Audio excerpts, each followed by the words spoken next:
ఒక అబ్బాయి చాలా చిరాకు పడుతూ ఉంటాడు. వాళ్ళ అమ్మా నాన్న ఎప్పుడు ఏంటో లైట్లు ఆఫ్ చేయమని, ఫ్యాన్స్ ఆఫ్ చేయమని, అన్ని వేస్ట్ చేయదు, వాటర్ వేస్ట్ అవుతున్నాయి, ట్యాప్స్ ఆఫ్ చేయని ఇలా చెప్తూనే ఉంటారు. నాకు ఇంట్లో విసుగు వచ్చేసింది, నేను ఫస్ట్ నాకు జాబ్ వస్తే ఇంట్లో నుంచి వెళ్ళిపోవాలి అనుకుంటూ ఆ రోజు ఇంటర్వ్యూకి వెళ్తూ ఉంటాడు. అక్కడికి వెళ్ళగానే ఒక పెద్ద బిల్డింగ్ ఉంటుంది. అక్కడ గేట్ కీపర్ ఎవరు ఉండరు. అతడు చూసి గేట్లు ఎవరు వేయలేదే అని గేట్ దగ్గరికి వేసేసి వెళ్ళిపోతాడు. తర్వాత అక్కడ చూస్తే రిసెప్షన్ లో ఒక కుండీల దగ్గరంతా వాటర్ పైప్ కింద పడి ఉంటుంది. నీళ్ళు అలా పోతూ ఉంటాయి. తీసి ఆ వాటర్ పైప్ ను ఆ కుండీల్లో వేసి వెళ్ళిపోతాడు. చూస్తే అక్కడ ఫస్ట్ ఫ్లోర్ లో ఇంటర్వ్యూ అని రాసి ఉంటుంది.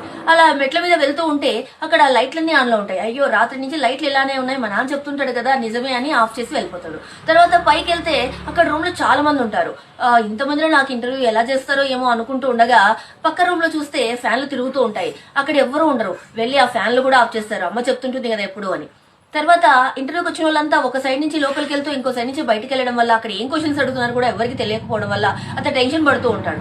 అతడి వంతు వస్తుంది. అతడు వెళ్ళి ఇంటర్వ్యూకి అటెండ్ అవుతే వాళ్ళు చెప్తారు, బాబు నీకు జాబ్ కన్ఫర్మ్ అయిపోయింది, ఎప్పటి నుంచి జాయిన్ అవుతావు అంటే, అదేంటి నాకేం ఇంటర్వ్యూ చేయడం లేదు కదా మీరు అంటే, లేదు ఇక్కడ వచ్చిన వాళ్ళందరూ ఏ బాధ్యత లేకుండా ఉన్నారు, నిన్ను చూసాము సీసీ కెమెరాలో, ప్రతి ఒక్కటి బాధ్యతగా చేసి అన్ని ఆఫ్ చేసి అన్ని చాలా బాధ్యతగా చేశావు, సో నీకే ఈ జాబ్ ఇవ్వాలని మేము నిశ్చయించుకున్నాము అంటారు. అతడు చాలా ఆనందపడతాడు. నిజమే కదా, మన తల్లిదండ్రులు చెప్పేది మన కోసమే, మన మంచి కోసం ఏ చెప్పినా మనం వినాలి, అంతేగాని వాళ్ళు అన్నారు కదా అని వాళ్ళ మీద కక్ష పెంచుకోకూడదు.